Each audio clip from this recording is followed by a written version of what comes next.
It is the Dallas Cowboys Executive Vice President, Stephen Jones. Good afternoon, sir. Good afternoon.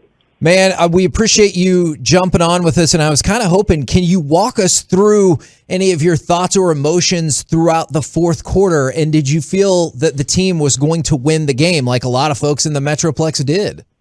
Well, absolutely. I mean, I just felt like we were gonna come back there. I felt like we were really getting our footing there, and had a rough. That first half could have been a lot worse than it was, and we had done really felt like we were doing a good job there in the second half. I think we gave up the 7 points on a short field there in the second half, and that was about the extent of it. And thought our defense made great adjustments, and just felt like at some point we were going to make the plays we needed to on offense. We got the touchdown there on our short field after the turnover, and then had a drive and got a field goal, which was turned out to be good. And, just really felt like we would make the plays that we needed to win the game.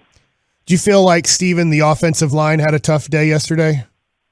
Yeah, I mean, there's no question. I mean, you got to give – we knew coming in San Francisco's got a really strong front seven, and knew it was going to be physical. And, they pushed the pocket well with their big guys at the tackles, and, knew it was going to be a challenge, but, it ended up being even a bigger one than we anticipated.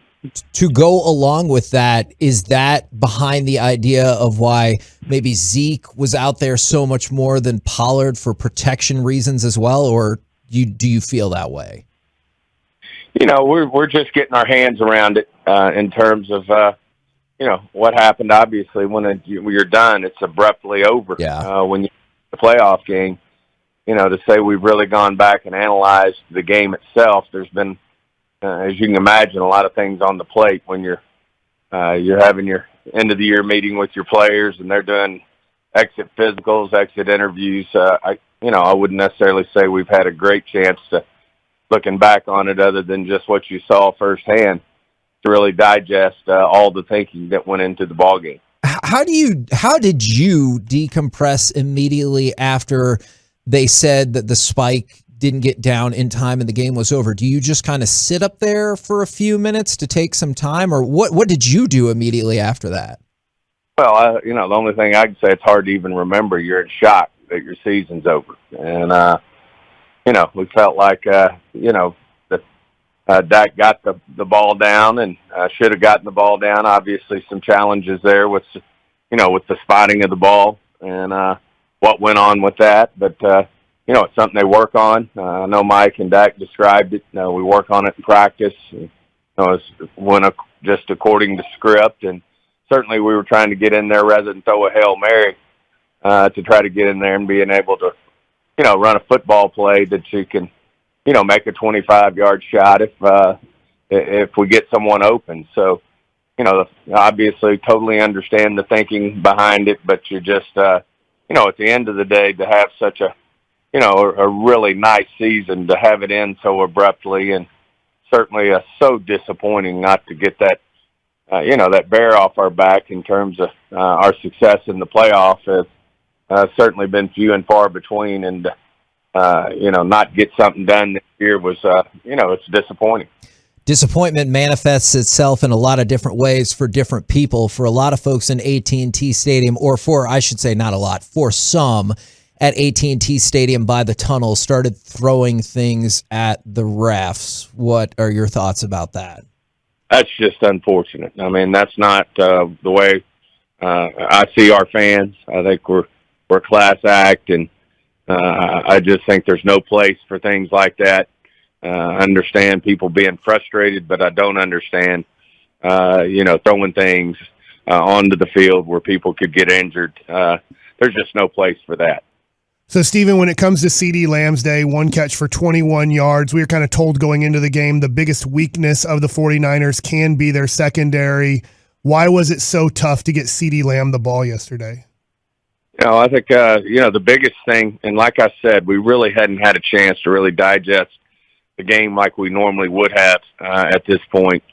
But it just, obviously Dak was having to rush to get the ball out. And, we weren't able to sit in there and give some of our players time to get open down the field because of, the pressures we were getting. And hats off to the 49ers. They did a good job. They also came with some, some pressures, in addition to their normal, their normal 4-man rush that, certainly gave us some problems on the face of it. So, a lot of that was the pressure that Dak was under, and we were forced to, get rid of the ball in short order. You made reference to this earlier. I was hoping you could tell us a little bit more for people who don't get to see this side of football, who don't know about the logistics of it, is what happens at the Star today? Oh, well, like I said, you have a team meeting bright and early. Jerry and Mike both spoke at it, and then, our operational staff get up and walk them through, what their schedule is going to be like in terms of exit interviews with their position coaches, coordinator, and then ultimately the head coach. And then, of course, they all have their exit physicals. So it's a tough time. Unfortunately, in the NFL, the way this works, it's going to, there'll be, 15 to 25 new faces next year. So it's a great group of men, terms of, they had a really nice season, earned the number 3 seed. We just, we weren't able to get over the hump in the playoffs. And that's, as I said, that's disappointing. Stephen, you led the league in a lot of positive categories. The one negative was penalties. Yesterday, 14 penalties accepted.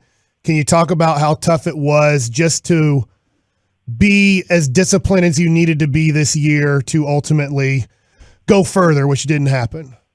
Yeah. Anytime you have that number of penalties on you, it's gonna challenge you. It's hard enough in this league to have success and execute moving the football. Much less give you the challenges that come with, the pre-snap penalties, the holdings, those type of things, are hard to overcome in this league, especially in playoff football where you're obviously playing another team that's had a successful year. And, it just makes it all the more difficult to have success. And, it's not unlike the turnover battle. If you show me a team that's, highly penalized in a game versus one that's more middle of the road, you're certainly presenting a challenge to win the football game.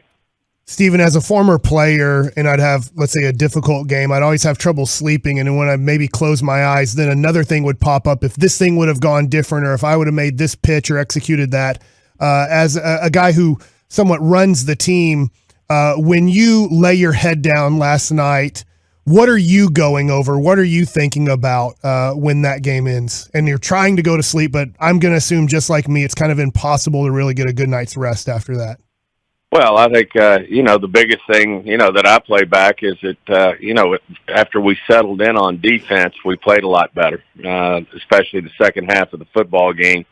I don't think they punted in the first half, kicked field goals successfully, and I got the touchdown. But other than the short field touchdown they had in the second half, you say, hey, we did what we needed to do. And, you're not going to win a lot of games in the NFL scoring 17 points. And, the biggest thing you look at this offensive football team and, how could we have done better in terms of execution and, getting another touchdown on the board, which obviously wins the game for you if you get that done in this particular game. So, that's the hard part of it. But, one thing that Jerry said, which was real interesting, is he said sometimes I want to do this sometimes, although you don't want to send negative vibes. You just want those players to feel what that meeting felt like this morning.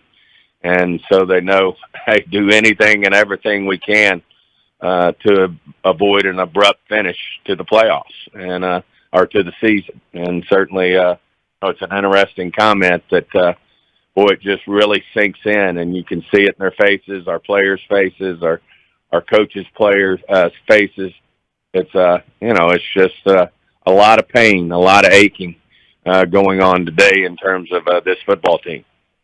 How do you balance in the days and weeks ahead how much you guys like Dan Quinn and Kellen Moore versus their opportunity to advance. Like, are you trying to say, hey, let's do whatever we can to keep them? Or are you like, well, hey, if somebody offers you a head coaching job, like, by all means?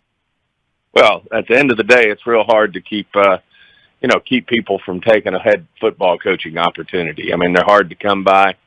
And, there's a big difference between being a coordinator and a head coach. And certainly we understand they deserve it. They've had their full body of work was a very successful season. And, in Dan's case, he's had a success as a head coach. So, that just comes with the territory. And we just will have to roll up our sleeves and work with them. We've got great relationships with both men. And, we'll just work with them as they navigate these waters, and as we do that, we'll be thinking about what the future holds for the Cowboys as well. Obviously, that'll be first and foremost. Now, I mean, obviously, part of that future, and I don't know what you can say, what you want to say, but are you of the belief, or are you confident that Mike McCarthy will continue to lead this team next season? Absolutely, very confident. And then, Stephen, last year, at the end of the year, you made no bones about it. You had to improve the defense, and most likely through the draft. Talking to you today and watching this team struggle at the end, do you feel like you're going to concentrate in the draft on offense and then specifically offensive line? Too early to really say just yet, in my opinion. I mean, obviously, we had some real highs on the offensive side of the ball. We were still one of the more higher ranked offenses in the league. We certainly had points, especially in the second half of the season, where we struggled. But it's just way too early to say, offense, defense, way too early to get involved in where we might focus. The biggest thing is, how strongly we feel as an organization that you do have to build through the draft. We've got, a great nucleus to build on here of young players. And certainly just added to that this year with a player like Micah.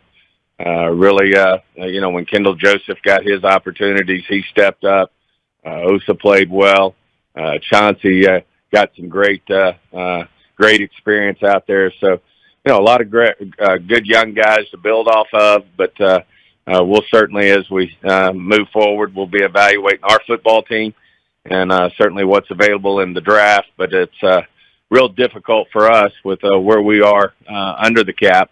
Obviously now we're paying a franchise quarterback. We're, paying several players. So it's real difficult for us to make any big moves in free agency. Is that, but we will use free agency as we always have to, to find the right value and hopefully fill the need. So it allows us to cut and shoot in the draft, just like it did. We were able to feel good about picking Micah, even though we felt like we had two good young linebackers in Jalen and Leighton. Definitely hear what you're saying on that front. Does it make it any easier with the salary cap kind of jumping back to like those pre-COVID expectations? I don't know that I follow that question. Like with the salary cap jumping up from 182 this past year back up to 209, which is where people thought it was going to be before COVID hit. Does that make it any easier to maybe make free agent moves? No, I mean, that's built into most of these contracts. Okay. And, as we start to, there is no question, that we're going to have our challenges with the salary cap. And I don't see major acquisitions buying through free agency. That's just not the way, we feel in terms of the best way to build a football team. And we just feel like it's buying through the draft and, to pay your homegrown talent, which, I do think, the encouraging thing is we do have a lot of good young players that are going to be coming up that we'll have to make some decisions on. And certainly we've got some guys that we paid that will, that we've, it's a homegrown football team. And, that hadn't changed. We feel strongly that that's the way to build a team. Well, Stephen, I want to thank you for today and this year. We had a lot of good times, a lot of wins. I know today stinks for us. It stinks for you. It stinks for the players, but we appreciate you coming on, answering the questions, and we were really hoping that we'd be talking about playing Tampa Bay today, and I'm sure you were too. But, man, thanks. It stinks, and I know it probably hurts you guys the most. Well, y'all are class acts, and I've enjoyed the year as well, and you couldn't have said it any better. It's painful, it aches, and this is tough because, as you know, we had high expectations for this team, and but I've enjoyed the year with you, man. Thank you very much, good sir. We look forward to next season as well. Thank you, guys.